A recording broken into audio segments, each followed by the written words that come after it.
Good evening साथियों। मैं कैमूर से संजय कुमार। साथियों, एकदम मजबूत आप लोग खड़े रहिए और जैसे एक भारतीय सैनिक रात दिन इस देश की सुरक्षा करता है, मेरे वीर योद्धा, मेरे नियोजित बिहार राज्य नियोजित शिक्षक समूह के साथियों, एकदम चौकन्ना रहिए। आपके ऊपर अभी दुश्मनों का जबरदस्त वार हो रहा है। एकदम सावधान रहिए, थोड़ा भी विचलित होने की आवश्यकता नहीं है, क्योंकि सरकार ही नहीं, सरकार के पदाधिकारी और वैसे विशिष्ट शिक्षक जो बन गए हैं, जो वर्षों से ऑफिसों में वो शिक्षक थे लेकिन ऑफिस में वो बने रहना चाहते हैं, दुम हिलाते थे, वैसे लोगों से सावधान रहिए। वो विशिष्ट बन चुके हैं और जो पहले करते थे वो आज भी करते हैं। वो तो एक काम पाठक जी ने बहुत ही बढ़िया किया कि ऑफिस को खाली करा दिया और उनको विद्यालय भेज दिया, नहीं तो शिक्षकों के शोषण का सबसे बड़ा कारण वही थे, वही शिक्षकों का शोषण करवाते थे। तो वैसे लोगों को आप ध्यान रखिए, वैसे लोग आपके लिए बहुत नुकसानदेह है, ये ध्यान रखिएगा। साथियों, अब हम कहते हैं सक्षमता 3 का फॉर्म क्यों भरें, विचार कीजिए। बहुत सारे साथी आपको दिग्भ्रमित कर रहे हैं, सावधान रहिए कि सक्षमता का परीक्षा दे दीजिए, आप योगदान मत कीजिएगा, काउंसलिंग मत कराइएगा, परीक्षा दे दीजिए। इसमें साजिश क्या है अब समझिए। इसमें बहुत बड़ी साजिश है सरकार की। वो सरकार के मुल्ले बन गए हैं लोग जो कहते हैं कि परीक्षा दे दीजिए। उसका कारण समझ लीजिए। अभी ये मैसेज सरकार नहीं दे पा रही कितना फॉर्म भरा गया है, सरकार परेशान है। अब जब फार्म अधिक भराएगा तो सरकार ये मैसेज देगी कि देखिए लोग फार्म धड़ाधड़ भर रहे हैं, लोग जाने के लिए बेचैन हैं। तो भाइयों, फार्म मत भरिएगा। ऐसा मत सोचिएगा कि फार्म भर के परीक्षा दे के पास हो जाइएगा तो आप महान हो जाइएगा। ये मामूली परीक्षा है, इससे आपको महानता नहीं मिलने वाली है। आप विशिष्ट बन जाइएगा तब वो कहाइएगा यह शिक्षा मित्र वाला हुआ सन, यह शिक्षा मित्र वाला हुआ सन, यह कहाई। ध्यान रखो जा रहे वालों, आप मामूली शिक्षक हैं जो शिक्षा मित्र से बनल हैं, नियोजित वाला हैं, यही से आपके अलगे का अलगल है, ताकि आप तो हर गांव से लोकल है ना। इस समझी बतिया के हमरे इस सरकार का साजिश बा, नहीं तो नाम आपका बदलल ना रहत भैया। तनी हम भोजपुरियो बोल लेहिला, ठीक नु, ऐसा ना कि हम हिंदी बोलीला अंग्रेजियो बोल लेहिला। तो भैया इस समझ लीजा कि इस सरकार का बहुत बड़ साजिश बड़ुए। इनमें कई गो हमारे मशहूर नेता लगल बड़न, तो तनी चौकन्ना रह जा रहुआ लोग, फार्म मत भरब जा भैया लोग, इतना ध्यान रखब जा कि फार्म हमनी के एकदम अब नहीं खे भरे के, बिल्कुल नहीं। ऐसे कि फार्म ज्यों भर देव जा त्यों आप लोग के समस्या हुई। सरकार ये दिखावल चाहते हैं कि देखिए लोग बेचैन हैं। इसमें वैसे शिक्षकों को क्या फायदा है जो नेता बन रहे थे और विशिष्ट बन गए हैं, उनका फायदा समझ लीजिए। वो कह रहे हैं कि अब बहुमत की सरकार है, बहुमत जिधर गया है हम 2-4 रह के क्या करेंगे। तो 2-4 रहने से उनको दिक्कत नहीं है। जानते हैं डर किस बात की है कि ये अगर 10-20 गो रह जाएंगे तो अगर इनको तो वो जानते हैं कि इनको फायदा होना है, पता है उनको, इनका मूल वेतन बढ़ जाएगा। हम लोगों से वेतन, नियोजित का वेतन विशिष्ट से अधिक होना है, पता है उन लोगों को। तो वो जान रहे हैं कि कल वेतनवा जब अधिक हो जाएगा और जब विशिष्ट को नुकसान होगा, उस दिन सारे शिक्षक दोषी किसको ठहराएंगे, उन्हीं नेताजी लोग को ठहराएंगे जो आज समझा रहे हैं फॉर्म भरने के लिए कि फार्म भर दीजिए, परीक्षा दे दीजिए, समाज में इज्जत हो जाएगा। अरे खाग इज्जत होगा, जब इज्जत बनना था तब तो बना ही नहीं। अरे भैया आप हमको पैसा बढ़वा ना दो, हमको मूल वेतन 5200 हमारा करवा ना दो कि 5200 पर सरकार हमको कर दे। क्यों नहीं 5200 पे कर रही है, जरा बताइए। 25,000 क्यों की? उनसे जवाब पूछिए ना आप लोग। एक भाई हमारे आज फोन किए थे, +2 के शिक्षक थे, किसी जिला से किए थे, जिले का नाम नहीं धरेंगे। वो फोन किए कि भैया हम नियोजित हैं, हमारे सब स्कूल के चले गए हैं लोग, तो भैया क्या आप कैसे क्या कह रहे हैं, इसमें कैसे फायदा होगा। उनको पूरा फायदा समझाया, तब तक उसी में पिछवा विशिष्ट भाई ज्वाइन कर वो बोल उठे, तनी हमको दीजिए ना, हम पूछते हैं। वो कहे कि अरे वर्षों से तो दे रही है सरकार, न्यायालय की बात कहाँ मानती है सर, प्रमोशन नहीं होने वाला है सर। और वही व्यक्ति कह रहा है कि प्रमोशन नहीं होने वाला है, अब फिर वही व्यक्ति बोल रहा है भैया कि भैया हम लोग लड़ के निरंतरता ले लेंगे, न्यायालय से लड़ के भैया ले लेंगे। अरे भैया आप दोनों बतिया आप ही बोलिएगा, मतलब प्रमोशन हम लोग नियमावली में है, तो हम लोग हाई कोर्ट से लड़के जीत गए हैं तो सरकार नहीं देगी, आपके नियमावली में निरंतरता नहीं है तो आप लड़के ले लेंगे। अरे वाह रे भाई वाह, यानी न्यायालय भी दो तरह का काम करता है क्या? आपके लिए न्यायालय का नियम अलग, आपके लिए सरकार अलग हो जाएगी और हमारे लिए अलग हो जाएगी। न्यायालय की बात नहीं मानेगी, आप जाएंगे तो न्यायालय की बात मानेगी, जो आपके लिए आदेश आएगा वो मान लेगी, हमारा न्यायालय जो आदेश दिया उसको नहीं मानेगी। अरे धन्य हो विधाता, आप जैसे विद्वान अपनी विद्वता को अपने पास रखिए, अपनी विद्वता को अपने पास रखिए मेरे भाई, धन्यवाद। तो ऐसे ऐसे लोग हैं, ऐसा ऐसा उदाहरण कैसे दे रहे हैं, उनका दिमाग काम कर रहा है कि नहीं कर रहा है ये हम नहीं समझ पा रहे हैं। आश्चर्य हो रहा है लोगों के दिमाग पर। तो भैया आप फॉर्म नहीं भरिए, इससे आपको महानता नहीं मिलने जा रही है, कुछ नहीं साबित कर पाएंगे। सरकार अगर चाहती तो आपको 9300 का वेतन नियोजित में दे सकती थी, उसके पास पावर था, पावर सरकार के पास है, और पावर सरकार के पास है कि आज सब कुछ आपको दे सकती है। लेकिन क्यों भाई नियोजित से विशिष्ट एगो विशिष्ट क्यों बना दी? अब कबो विचार करते हैं? अरे थोड़ा दिमाग लगाइए ना मेरे भाई। तो आपके साथ जबरदस्त मेरे भाई साजिश हो रही है, साजिश से सावधान रहिए। अब क्या हो रहा है कि हमारे जो विद्यालय अध्यापक भाई थे वो लोग सरकार के धोखे में हो गए। वो लोग जान रहे थे कि सर हम लोग बीपीएससी की परीक्षा दे के आ रहे हैं, कई अन्य राज्य के लोग भी आए हुए हैं, वो लोग हमसे कहते हैं कि भैया हम लोग नहीं जानते थे कि ये सरकार ऐसा करने जा रही है। हम लोग सोचते थे कि 9300 का बीपीएससी जैसा महान परीक्षा ले रही तो 9300 का ना वेतन देगी, लेकिन हम लोग का तो होश से उड़ गया है भैया, ये तो बिहार सरकार गजब की सरकार है भैया। हम लोग यूपी के हैं और भैया हम लोग अपने यहाँ बहाली का इंतजार कर रहे हैं कि जो बहाली होगी तो निकल जाएंगे, कौन यहाँ रहेगा इस वेतन में। उन लोगों का वक्तव्य है, वो लोग तैयारी में लगा हुआ है, करे भैया ये तो डांस प्रदेश है एकदम। सही में बिहार का जो नाम था वो सही बात है कि आज भी वही स्थिति है यहाँ, बिना मेढ़ का दौरी। सत्य है, जो सत्य है वो तो निकल ही जाएगा। उन्होंने बताया कि भैया हम लोग यहाँ शिक्षा मित्र की बहाली हुई थी, 9300 का वेतनमान दिया टीटी लेके, लेकिन भैया यहाँ तो बीपीएससी से परीक्षा लेके ये 25,000 ये राज्यकर्मी का नाम है, लेकिन ये तो वो भी नहीं है भैया।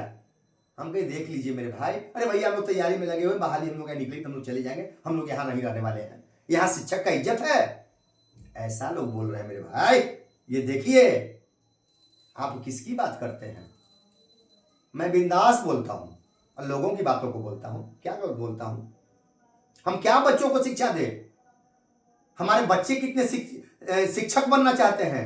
आप कहते हैं कि विद्यालय में प्रधानमंत्री बच्चों को बनाइए, नेतागिरी का ये सिखाइए, गुण सिखाइए, तो हमसे बच्चे पूछते हैं कि सर आप हाईकोर्ट में केस काहे लड़ते हैं सर। हमने बताया उनको कि बचवा ये सरकार ना हमको प्रमोशन जो है 10 साल हो गया, अधिकार है हमारा, लेकिन सरकार नहीं देती है, उसके लिए हम हाईकोर्ट में केस लड़ते हैं। सर ऐसा है सर, हम भी शिक्षक बन, तब तो ये शिक्षक बनने लायक नहीं है सर। अब सोचिए उस बच्चे की क्या मानसिकता है। सर ये आप लोग 4 तरह के सर जी लोग परीक्षा देना था, ये कहा था कि विशिष्ट शिक्षक सर जी। अब सोचिए अरे सर जी तो एक आप लोग के सुना कि हेडमास्टर सर जी के बड़ी पैसा मिलेला, आप लोग के कम पैसा मिलेला। बच्चों की मानसिकता है, 8 के बच्चे हैं, 7 के बच्चे हैं, जरा सोचिए तो, क्या वो समझ नहीं रहे हैं? क्या ऐसा ही शिक्षक बनना चाहते हैं? वो ऐसा शिक्षक नहीं बनना चाहते हैं। और जब उनको अच्छी जगह पेमेंट मिलेगी तो ऐसी नौकरी को छोड़ के चले ही जाएंगे, ये आप जानिए। तो क्रीम ले जाएगा दूसरा राज्य और जो उससे नीचे के होंगे वो सारे रह जाएंगे। ये आप कभी विचार करते हैं? ये ग्रामीण अभिभावक सोचें कि उनका बच्चा कल शिक्षक बनेगा तो ऐसा ही बनेगा। सरकार के मंत्री विधायक ओरिजिनल पेंशन लेते हैं, ओरिजिनल वेतन लेते हैं। वाह रे भाई वाह, एक शिक्षक जो पढ़ाता है उसका हक नहीं है? जो बीपीएससी पास करके आया है, क्या तो नाम बीपीएससी का और वेतन चपरासी का। अरे वाह रे भाई बिहार, जियो रे बिहार, धन्य हो बिहार। तो बीपीएससी वाले भाई भी सावधान रहें, एकदम सावधान रहें। लड़ाई आगे उनको भी लड़नी है। वो धोखे में आ गए, वो समझ नहीं पाए, तो उनकी गलती मैं नहीं देता हूं। मेरे बीपीएससी भाई लोगों ने गलती नहीं किया। हमारे जो नियोजित से बीपीएससी में गए हैं वो भी गलत नहीं किए हैं। वो सोचे कि बीपीएससी जैसा महान परीक्षा सरकार ले रही है तो हम लोगों को वेतनमान दे देगी, इस भ्रम में वो चले गए।